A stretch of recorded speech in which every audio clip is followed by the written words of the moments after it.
Здравствуйте, дорогие друзья! Я рада вас приветствовать на моем канале. Сегодня в данном видео я украшаю вот такой зимний торт в виде рождественского венка. Украшать я буду этот торт итальянской меренгой, белково-заварным кремом. Торт у меня этот большой, который я буду украшать. Торт этот я буду делать без выравнивания. Выравнивание белковым кремом нам вообще не понадобится. И украшать я его буду самыми простыми и доступными кондитерскими насадками. Покажу, как здесь сделать пуансеттию, розы, шишки, хлопок, хвою двух видов, все, что касается зимней тематики. В этом видео я покажу, как сделать именно такой рождественский торт не в классических рождественских тонах, а в более таких нежных, приглушенных пастельных тонах. Как это сделать, как собрать эту композицию. Насадки, которые я буду использовать кондитерские, все перед вами.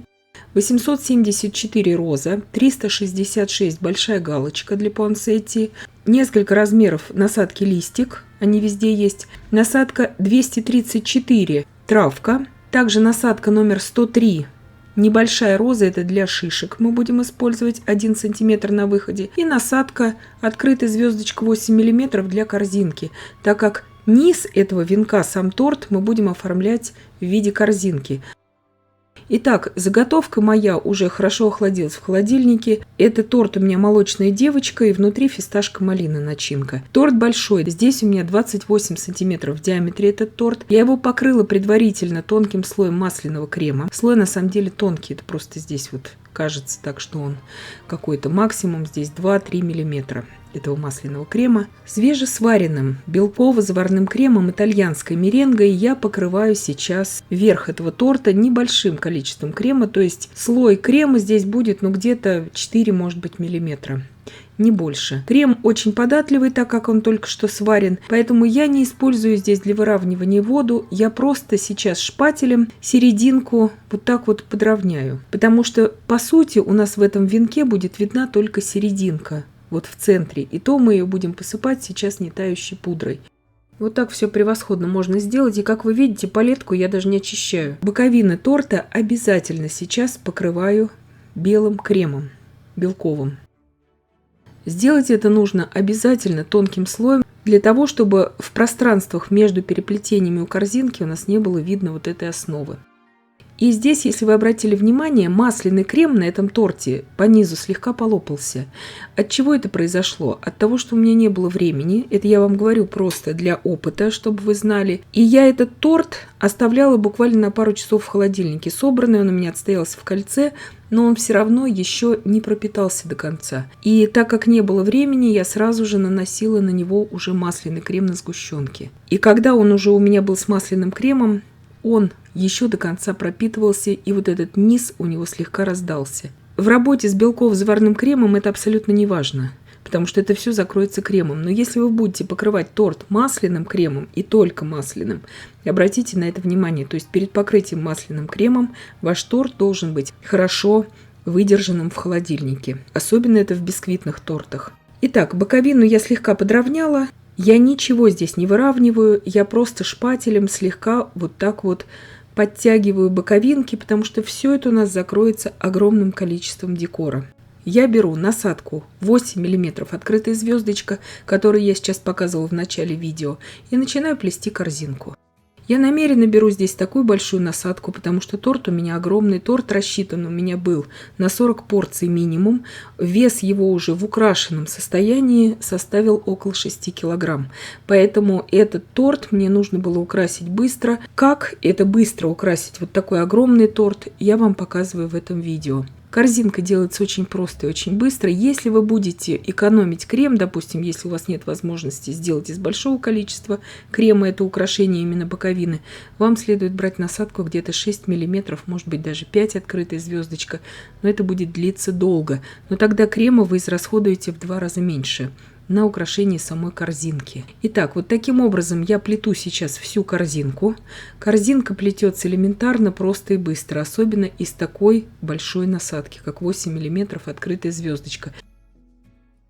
Вот так вот я заканчиваю плетение корзинки. Конечно же, этот стык, он всегда как-то виден, но я его задекорирую здесь снежинками. В принципе, это практически не будет заметно. Этой же насадкой я делаю окантовку этой корзинки, просто делаю вот такие завитки.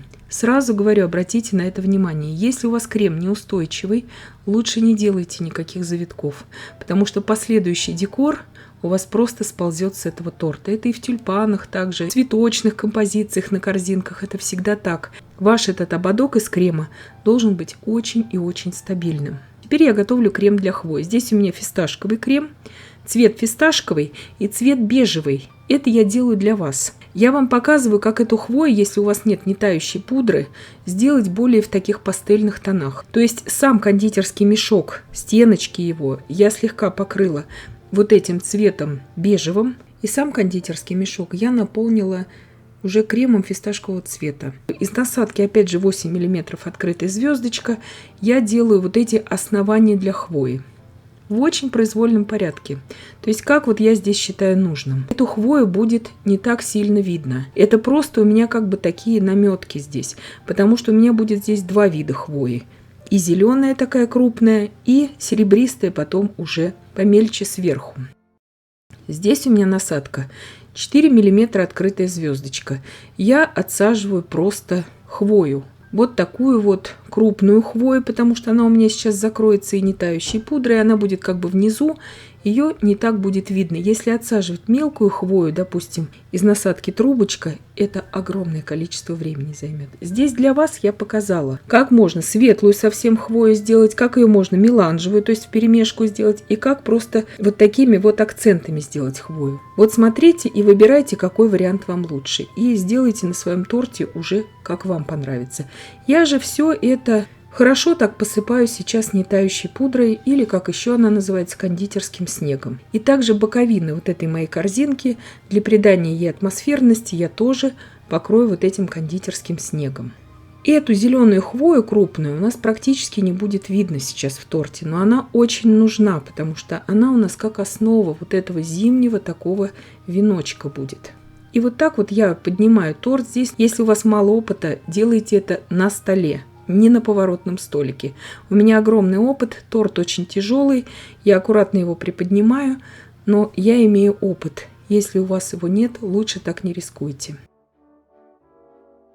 Все, я покрыла сейчас нетающей пудрой, и торт я пока что убираю в холодильник. И я готовлю мои цветы. Я сварила новый крем, опять на 250 грамм белка. Здесь на украшение этого огромного торта у меня ушло 500 грамм белка на 2 порции крема. Итак, делаем хлопок. Сначала я делаю коробочку хлопка на 4 гнезда, то есть просто отсаживаю из кондитерского мешка. И сразу же все это посыпаю нетающей пудрой. Делается это уже проще некуда. Следующую коробочку я делаю на 5 гнезд, как это в природе и бывает. Просто надуваем, слегка уводим в сторону и отпускаем. Если у вас нет нетающей пудры, вы можете в кофемолке измельчить кокосовую стружку, чтобы она стала у вас более мелкой, и посыпать измельченной кокосовой стружкой. У меня есть нетающая пудра кондитерская, продается она во всех кондитерских магазинах, и стоит она очень недорого. Это не сахарная пудра, сразу говорю. Сейчас хлопок я отсадила вот в таком виде и оставлю пока что его без коричневых створок. Потом, когда я буду делать уже шишки, я быстренько отсажу уже из того коричневого крема эти створки в промежутках. Таким образом я очень сэкономлю время. И сейчас я делаю пуансеттию. Для пуансетти я беру большую насадку галочка. То есть есть маленькая стандартная насадка галочка. Это же у меня большая, сантиметр на выходе. Мне здесь торт нужен был огромный, поэтому я использую, конечно же, крупные кондитерские насадки. Цвет здесь желтый, вот этот крема, передается немножко как бы утрированно, потому что темный фон, на самом деле они светлее, эти пуансетти у меня получились. Делаю основание из крема и отсаживаем, как мы всегда это делаем пуансеттию. 3 лепесточка, между ними опять внизу 3 лепесточка. И так идем, насколько нам это понадобится. То есть захотим 9 лепестков, и можно и 12 делать здесь, как вам все это нравится. Потому что пуансетти цветок такой очень необычный. Лепестки его, они как бы разбросаны так. Кондитерским сахаром золотого цвета посыпаю серединку и вот так надставляю еще сколько захочу этих лепестков снизу. То есть все это очень индивидуально. В пуансетте я слегка дотронулась буквально желтым красителем до белково-заварного крема. Даже капли не нужно красителя, чтобы был легкий оттенок. Итак, пуансеттию я тоже сделала и делаю розу. Насадка 874 роза. Эту насадку, как и другие насадки розы, уже много лет назад я сделала более узкими при помощи плоскогубцев, чтобы цветок получался более изящным. Розовый цвет я здесь слегка смешала с черным, чтобы не был кричащий, а такой спокойный розовый цвет. И делаю обычные крупные розы. Насадка 3 см на выходе, то есть розы будут крупные. Покажу здесь просто, как сделать крупную розу и как сделать бутон, потому что здесь делаем самые простые садовые розы. Я думаю, что с этим каждый справится. И видите, как из крупной насадки сразу быстро получается объемная роза. Эта роза от 6 до 7 сантиметров будет в объеме. То есть она роза большая. Слегка поддеваю каждый лепесток вот так кончиком насадки кондитерской. И у меня получаются такие слегка надорванные лепестки. И смотрится это более естественно. Перламутровым кондуриновым спреем я покрываю каждую розу, чтобы она смотрелась как бы такая немножко как замороженная. Для этого торта это смотрится очень красиво и атмосферно. У меня уже все в этом кондурине, но я думаю, это и понятно. И вот так я показываю, как сделать просто бутон. То есть проще уже некуда. Также поддеваем каждый лепесток слегка. И получается у нас вот такой достаточно маленький бутончик. Но опять же он будет высокий. Такой, как и нужен нам для этого торта.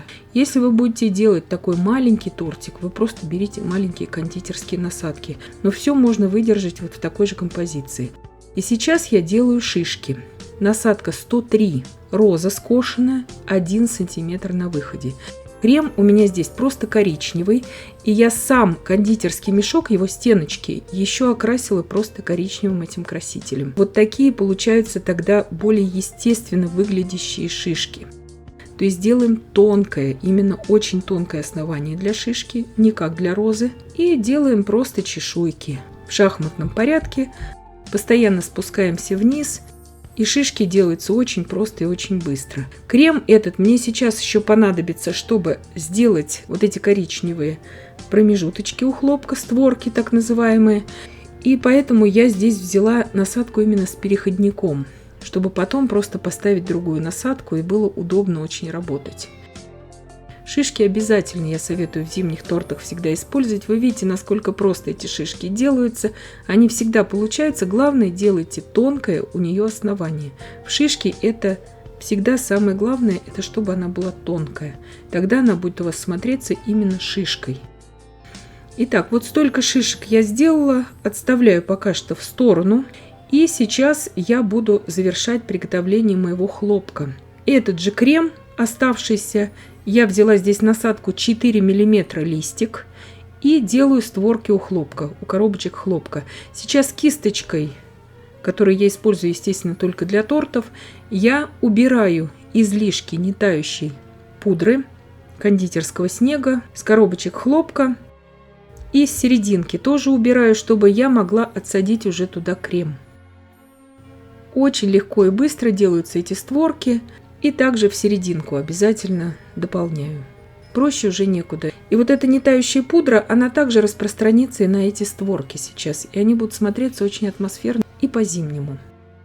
Убираю пока что в сторону и начинаю уже выставлять все свои цветы на торт. Сейчас шпателем я делаю просто как бы бороздку такую, чтобы вот не тающая пудра, которая у нас попала на это место, она же не липкая становится, тогда эта поверхность. И делаем эту поверхность опять как бы липкой, чтобы в следующие цветы можно было на эту липкую поверхность отсаживать. И заметьте, здесь основание для цветов я не делаю, потому что чем выше у нас будет основание, тем больше цветов нам нужно будет поставить на этот торт. Под внутренний, скажем так, который внутрь торта смотрит цветок, я малюсенькое основание делаю, а под второй цветок, уже который с внешней стороны торта, я уже никаких оснований не делаю. Даже и под цветы, которые у нас смотрят внутрь, я даже под них не делаю оснований зачастую. Иначе композиция будет смотреться очень как бы так статично, неестественно, поэтому я оставляю все как есть. Итак, как вы видите, что делается это все несложно.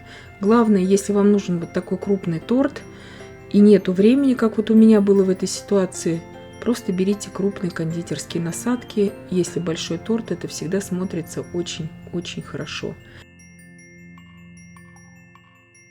Из насадки 234 травка я отсаживаю, так сказать, серебристую хвою, второй вид хвои. Это я делаю очень хаотично, там, где считаю нужным. Здесь до белого крема я буквально дотронулась слегка черным кремом, получился вот такой легкий серебристый оттенок. Из насадки 6 мм листик я отсаживаю такие приглушенные листья, как бы слегка, может быть, подмороженные, чтобы они вот так тоже приглушенно смотрелись.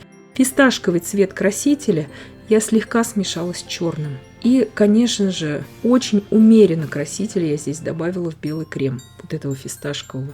И получился вот такой очень приглушенный зеленый оттенок. Снежинки из мастики я изготовила заранее. И вот такие шарики из мастики я их покрыла также перламутровым кондурином. Буквально пару штук я здесь добавляю, чтобы они дополнили композицию. И маленькие шарики в виде таких как бы замороженных каких-то ягод я также ставлю на торт. Я их также заранее изготовила из мастики. Снежинками я также покрыла, где считала нужным, саму корзинку снизу. И в принципе мой торт уже готов. Вот такой красивый рождественский, очень нежный венок у нас получился. Зимний, очень атмосферный. И в таких тонах более пастельных. Потому что в таких традиционных рождественских тонах красный, зеленый, белый, это уже все есть на моем канале. Другие рождественские новогодние торты вы можете посмотреть в плейлисте «Торты на Рождество и на Новый год». Белково-заварного крема итальянской меренги у меня здесь ушло из расчета порции на 500 грамм белка, потому что торт огромный. Здесь я варила белково-заварной крем, итальянскую меренгу дважды. 250 грамм это на саму корзинку, на обтяжку торта и на зеленую хвою, вот эту нижнюю базовую. И вторую порцию крема я варила также на 250 грамм белка для уже самих цветов и мелких вот этих украшений, серебристой хвои, листиков. И тогда всего этого хватило. Но торт, я еще раз повторяю, очень большой. Естественно, ссылки на приготовление самого белково-заварного крема всех видов и в планетарном миксере, и ручным миксером я вам все оставлю в описании к данному видео. Сразу отвечаю на вопрос в комментариях. Этот крем я варила без агар-агара, то есть это классический, самый простой белково-заварной крем. Я им украшала этот торт. Также этот крем называется итальянская меренга. И я надеюсь, что видео было полезным и познавательным. Подписывайтесь на мой канал, ставьте лайки, пишите комментарии. Я всем желаю больших успехов и до встречи в новых видео.